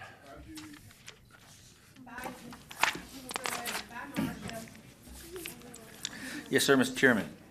Variance case V82, Philip Wallace, request a variance to allow an accessory structure, an approximately 340 square foot portable carport to be to the side of the principal building, to allow parking and/or access to parking areas in a residential district on a non-hardened surface, to reduce the required amount of public road frontage from 75 feet to 34 feet, and the reduced rear setback for the carport from 35 feet to 18 feet. In land lot 76 of the 18th district, the property is located on the north side of Francis Circle, west of Garner Road. Is the applicant present? Let the record show the applicant is here. Is there anyone here opposed to variance case V82? Let the record show there are 3 people here in opposition. All those wishing to address the board, please come forward to be sworn in.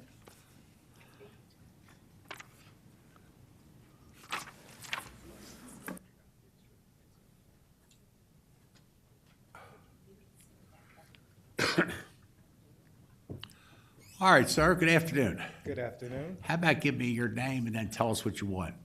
Hi, my name is Philip Wallace. I live at 414 Francis Circle, and I just wanted to see if I could get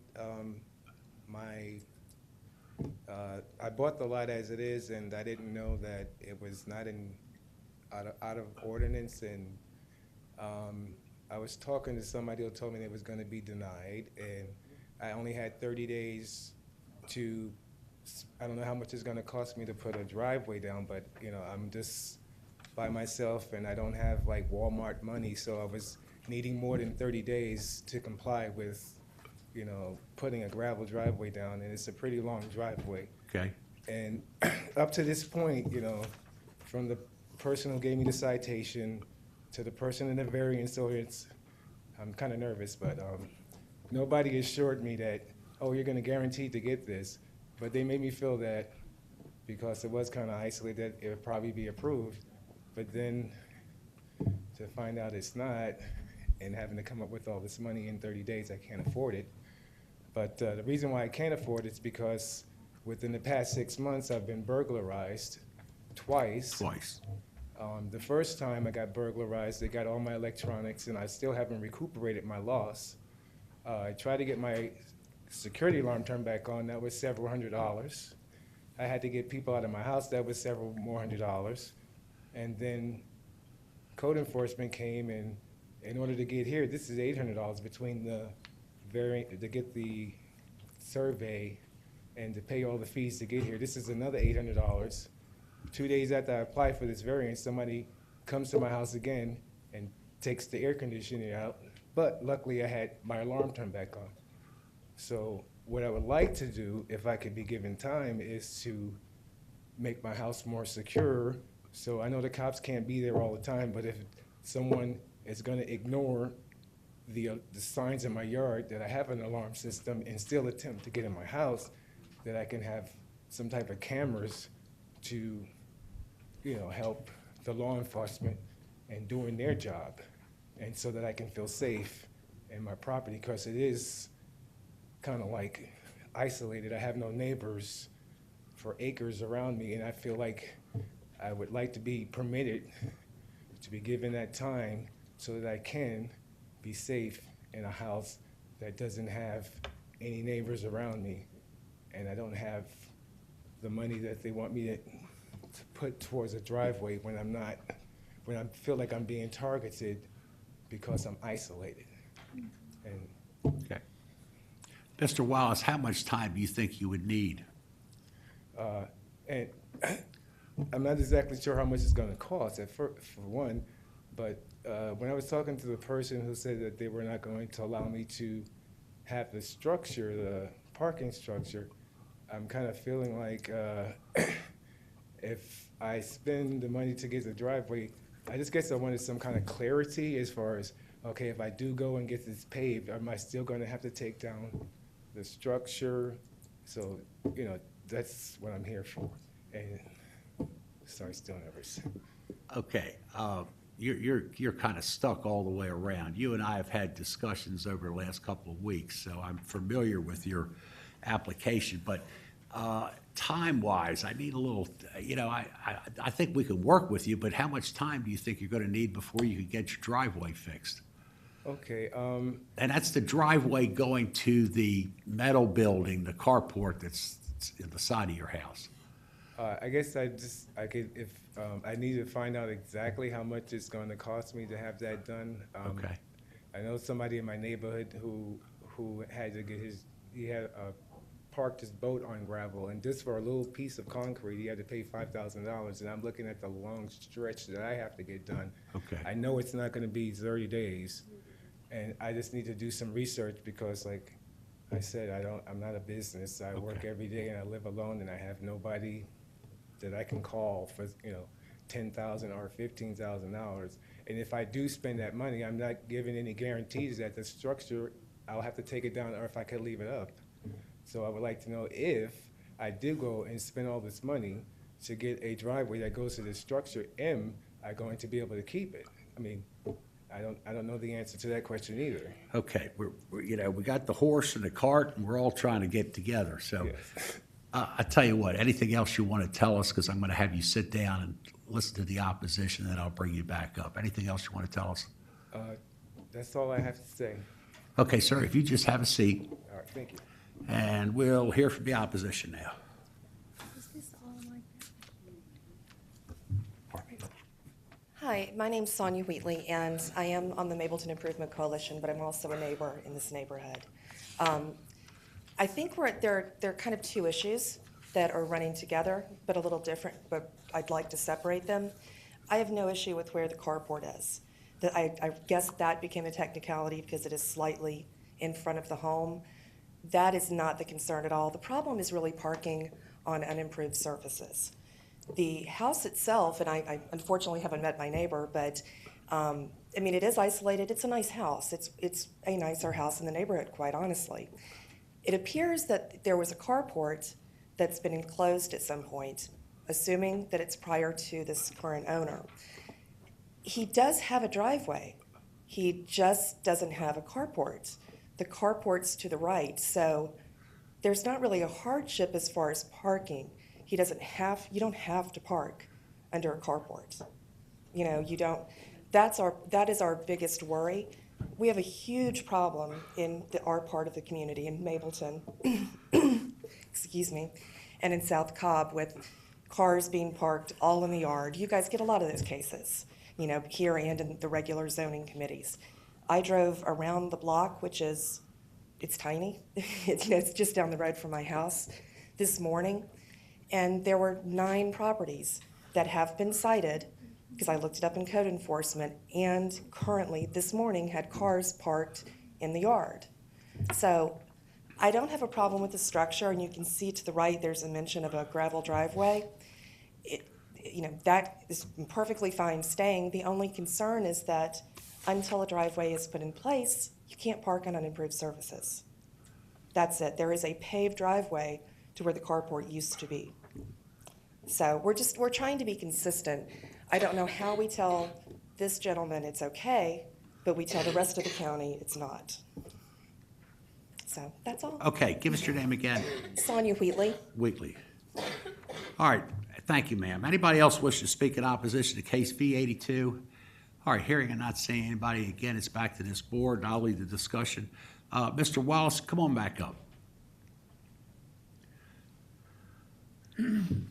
Mr. Wallace, you understand, and Ms. Wheatley has just informed us that there are a number of houses in the neighborhood where people are parking on the grass, and I think you readily admitted that to me. Oh, yeah, I'm not one of them. It's a nice house. I live in it by myself. The gravel driveway is not used, and at this point, I have my trash cans blocked, so. Yeah, but my it's friends- the rest of the neighborhood. Oh, well. There are You can some. just drive through the neighborhood, and some of the lawns look like they mud. Right. They do mudding in the front yard. Mine is not one of them. Okay. Now, let me point out to my fellow members, this carport was built in approximately '05. It's a metal carport. You bought the house when? And '07. '07. So the carport has been there. The carport is essentially not being used and has not been used. The original carport, if you look at the driveway, or if you look at the drawing, the original garage, the other owners turned it into a rec room or a bedroom or whatever. So when code enforcement goes up and down the road, and that's what's happening in this area, they see the carport, they see that there is no hard surface going to the carport. So you came in for a variance. You and I spoke in the very beginning, and unfortunately, you have had crime problems, so your money has been depleted, and I understand all that.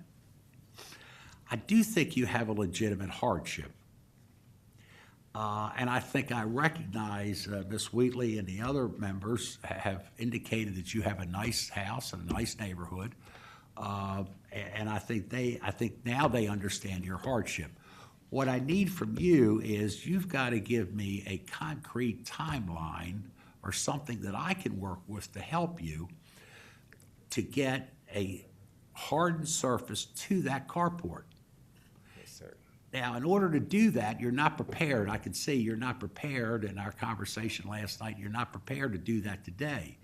So if I held this case for 30 days, would that give you enough time to go to Home Depot or talk to asphalt people or talk to concrete people to get a little idea on, number one, how much it's going to cost, and then come back to me and come back to this board and give us a timeline how you can do that? Yes. If you could come back and give us a timeline, I think we can work with you, and I think the Mapleton Coalition would want to work with you to help you do that. But meanwhile, you can't use the carport and you can't drive back there until we get this thing decided. Yes, sir. Does that sound reasonable to you? Yes, sir. And once I find out how much it's going to cost, then I can be more realistic as far as what time frame I can do. Because if it's $1,000, I can get it done in 30 days. If it's more than that, then I'll have to. I don't think it, I think once you start looking at that, there's a number of asphalt people. There's AA, AAA asphalt on Old Alabama Road. That comes to mind. It's pretty close by. There's a number of paving blocks that you could put in if you went to Home Depot or Lowe's that would help get you a hardened surface. So I think you have some options there. Got you. I promise you, I will, in 30 days, I will know how much it's going to cost. Well, you're the kind of neighbor that I think we all want in that neighborhood. You have a nice house. You have other priorities. You've just had a little bit of bad luck. So I think we're willing to work with you on it. Any of my fellow members have any comments or questions for this gentleman? I just have one. Yes, ma'am? Is your mic on? Oh, no. Okay. Sorry. Is this gravel right now that goes up to your No. carport? It's just dirt? It's just dirt. So is there an ability, rather than putting a whole slab of concrete, that you could put, where you just drive on two Pavers. two pavers Yes. going up, and then underneath the carport having your concrete slab? Yes. And Yes. that would be something that you could do? And that's the option he's going to look at, yes. Okay. That's what we're Because he getting doesn't at. have to fill that whole thing. We doesn't have to do the whole thing, Okay. yeah. All right, at this time, I'm going to make a motion that we hold case V82 for 30 days until our next scheduled meeting. Do I have a second? All right, folks. Ms. Williams, any other comments? Call for the vote. All in favor, signify by saying aye. Aye. Any opposed? That carries for approval 5-0. Thank you, just have Mr. a quick Wallace. question. Thank you, Ms. Whitley. I took my sign down. Do I need to put it back up? Yeah, you need to put it back up. Matter of fact, just sit down, and when we finish, go see that good-looking man with the glasses. He'll help you, okay? All right, sir. Thank you. Or that good-looking man right there. That better-looking man over there. He'll help you. The better-looking guy. Okay, John, that completes our business. We have 2 other business items to take up today. Is that correct, sir? Yes, sir. Commissioner Williams, did you want to? I do. Okay. I would like to ask the board if they would reconsider the variance that we heard, B77. And before I do that, I just wondered if y'all would be agreeable to reconsidering it And perhaps we could, the final location, we could prove it with the final location be approved by me and John Peterson on the site.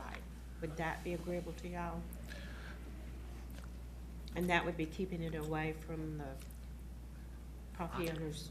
All right, first of all, let's get a legal. Can we do that? Or do we I have to think what make we an would like to intention? have first is a motion to reconsider and a second and approval of that motion first, then a Okay. second motion and a second motion, Okay. a second to that motion, and discussion. That would be appropriate. I'd like, I'd like to make a motion that we reconsider B77. I'll second that. Okay. Any comments? Okay, all in favor, signify by saying aye. Then I would like to How do make you a vote? motion. Wait a minute. No. 4-0. I disagree. Okay, 4-0. All right, now, what's next? So then I can make a motion. I would like to make a motion that we approve V77 with the location, the final location to be approved. Okay, go ahead, before I say it, go ahead. And how you're going to word it's fine, Commissioner Williams, but don't forget the Board of Commissioners has the final decision, and they can amend the motion in the minutes if they want to. Oh, okay.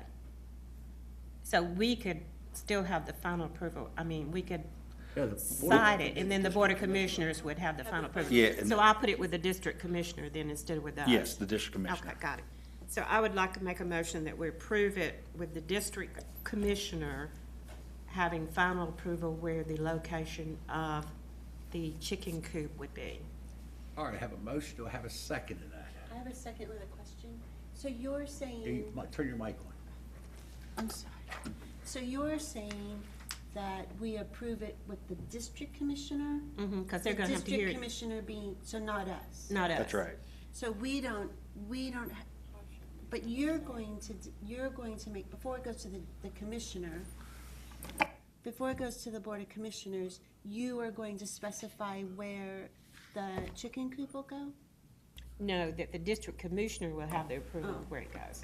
See, they're gonna have the final say-so on it anyway. I know, Actually- but I don't, but then, It's- no, because I don't feel comfortable with the fact that he stated that he already has Weatherford's approval, and I think that we need to take it to we need to decide where it goes, so that it's closer to the house, and then it goes to the Board of Commissioners, not to have it moved around. I don't feel comfortable with that, especially with his comment that he's talked to all these commissioners, he has her approval, what's our problem?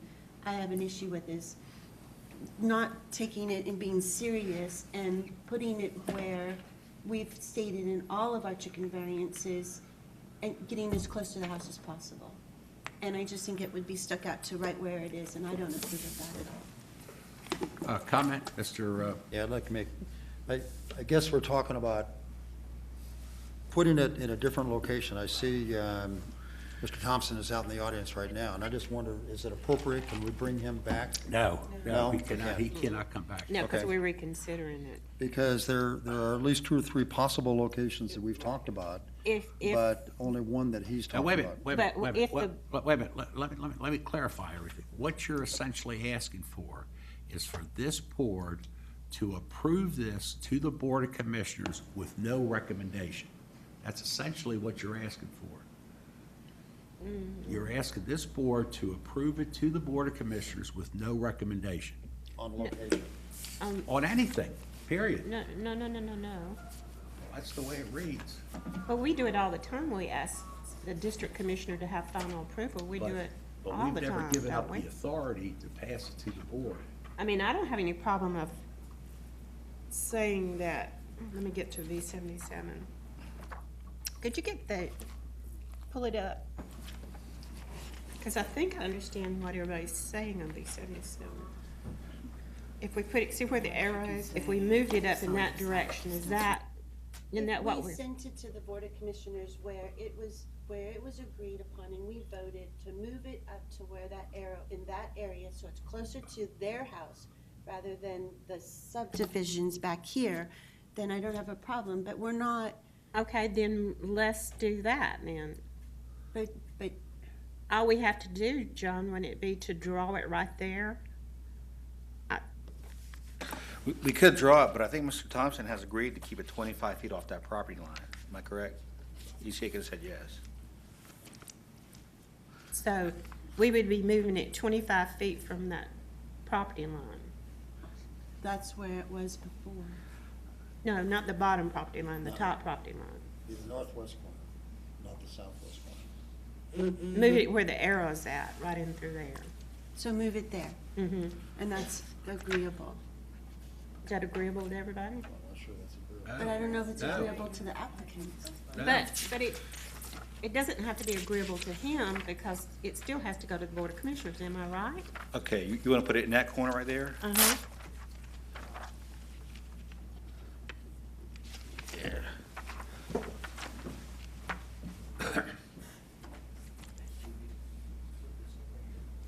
Can I say something? Well, I don't know if I should muddy the water. That's okay. Can I? Yes, Ms. Okay. Trombetti, go right ahead. I feel like, in reality, where they're planning to put it and where they want to put it and have their garden spot and everything, in reality, that's probably a great place, and it makes the best use of their property if you consider both lots as one piece of property. But the problem is, they're really not one piece of property. That's why we're here. And we're being really extra careful because we've had issues in the past. Regardless of this applicant, we know what can happen when you have an accessory structure without a primary or chickens, a little bit closer to the neighbor than to the homeowner. But if I were the applicant, honestly, I would probably combine this acreage and then you can do whatever you want. I mean, you have so much more flexibility to perhaps have more than 3 hens if you want to have more than 3. I mean, I feel like that's probably what I would do. I'll go with the majority of the board on this one, but the more we talk about it, I feel like we're going to end up creating something that's not really ideal. But it's forcing annexation. And I could care less. I could care less. I mean, this is so important. We have turned other people down that were not willing to put the coop in their backyard behind their house. I just can't see putting it on the side of the house on another piece of property that's not behind the house. I have a problem with that. So Oh, so, we need to make a recommendation. yeah. Mm-hmm. Well, I think my motion failed because I didn't do it. Well, Call the vote, but I didn't get a second, so it didn't matter.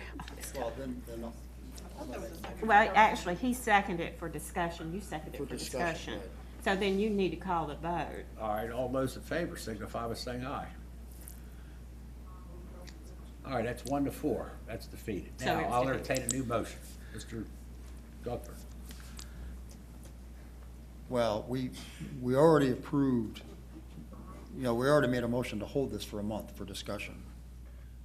But if we were to follow Ms. Trombetti's line of thinking, then we would just simply deny this. It would go on to the Board of Commissioners.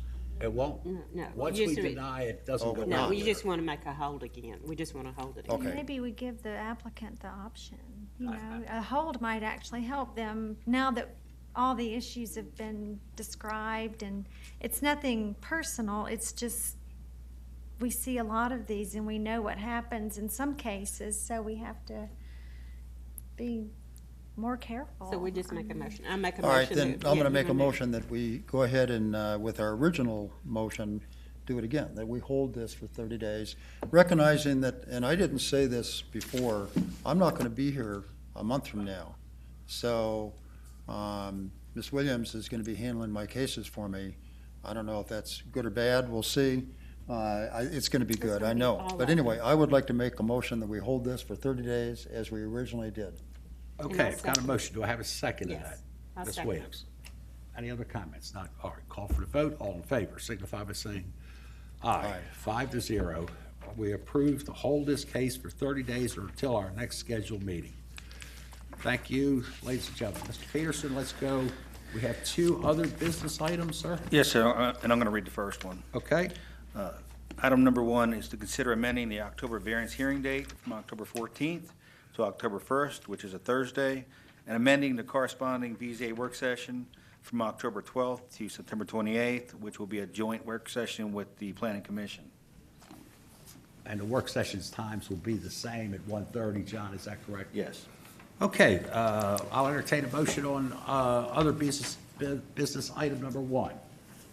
I'll make a motion. Very good. Do I have a second, Ms. Trombetti? Thank you. All those in favor signify by saying aye. Aye. Any opposed? Carried for approval 5-0.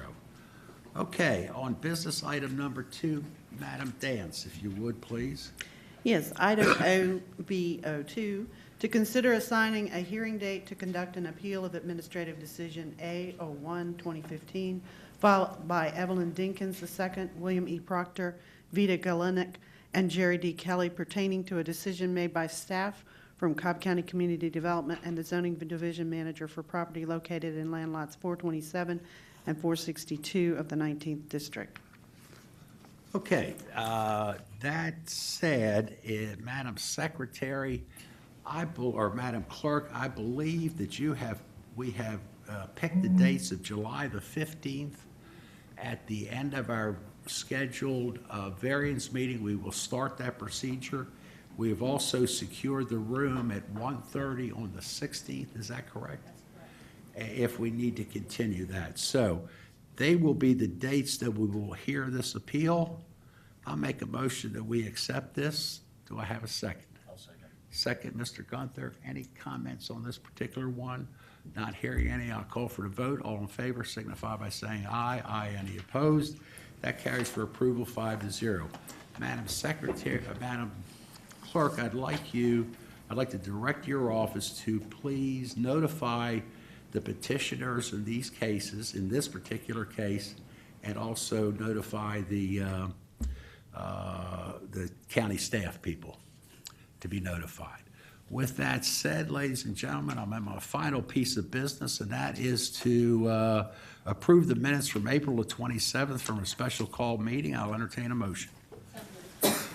And Mr. Second, all those in favor signify by saying aye. Aye. Any opposed? That carries for approval 5-0.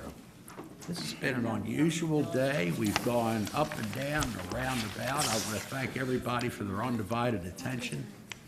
Is there anything else that needs to be brought forward, John?